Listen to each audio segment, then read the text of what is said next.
If you're a father, please listen to this.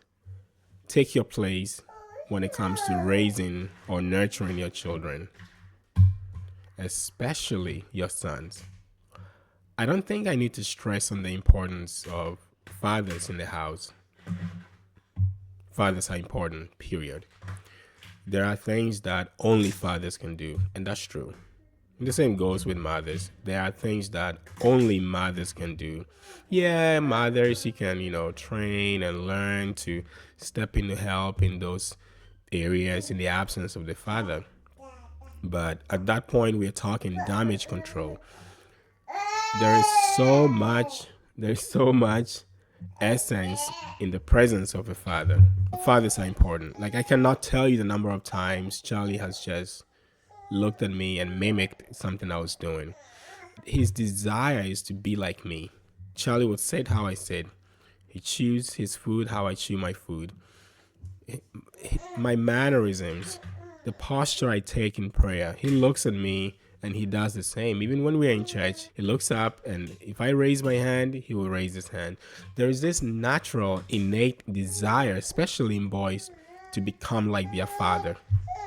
And it's so ingrained in us that you just can't do away with it.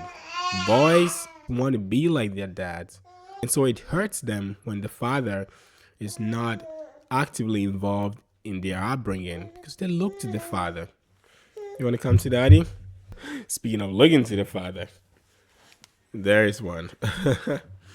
He hears me talking and he wants to be involved. He wants to be a part of it. Or also probably the light that he sees. But I think you get the point I'm making. The role of the father cannot be overemphasized, right? Fathers are important. Fathers play a role. Do you want to say something? Okay, talk. It's for talking, not eating, though. So, fathers, please do not take the back seat when it comes to nurturing your children. Step in, be active, get support, get the help you need to be able to do that. Your kids literally want to be like you in a lot of ways. Your kids want to be in the same space as you. They want to be able to learn from you. Charlie's, he mimics me. The way that I talk, the things that I say. So, which means I have to be mindful, of course. Your character matters because your kids, they're literally just picking up on so many things, just soaking whoever you are and whatever you are. And I have sat and watched Charlie do certain things, both my wife and I, and we just laugh because I look at that and I'm like, he's like a mini me. Now, my goal is not to raise him to be exactly like me. No, he is his own person, but somehow on his way to becoming his own person, he needs a model, right? And so he's looking at me and modeling certain things after me and in pursuit of whoever he is and he's going to become. He's got his own temperament. He's his own person, but children are always going to look to something to become something. And it goes without saying that he's going to have a lot of me in him and together with whoever he is. So please take your space. Your children need you. And I guess it goes without saying also that mothers, please give fathers the chance and the space to be part of the nurturing process. It doesn't matter even if you can do it all. You cannot sideline your husband. You will mess up. Unless, of course, we're talking about, the dad being absent, the dad being, in some ways, even detrimental to the child's health or security and so on and so forth. Okay. All right, I'll come change him. Let me wrap up. I'll change him, okay? Especially in a two-parent household, please let your husband in. Let him in. And again, especially if you have intentionally create space for him, talk to your husband, engage him, listen to him, hear what he has to say. In disciplining the child, and give him room. Boys need their fathers. Just give the man the space to lead the children. I cannot imagine my wife not giving me the space I have with my boys and how I'm raising and training them, the lessons, the character formation. I just do things differently and they love it. Charlie, he's about to be 4. At 4, the things he has been able to learn and glean from me by simply watching me, like he sees me kneeling down, just whispering, praying, and he comes to me and asks, Daddy, are you praying? To which I say, yes, I am praying. The next night, we're doing his bedtime routine, and he wants us to kneel down and pray. I didn't have to tell him, Charlie, let's kneel down and pray. Usually, he lays in his bed. This time, he says, let's kneel down and pray. How did he get that? Not everything is just taught by, instructing or, verbally communicating.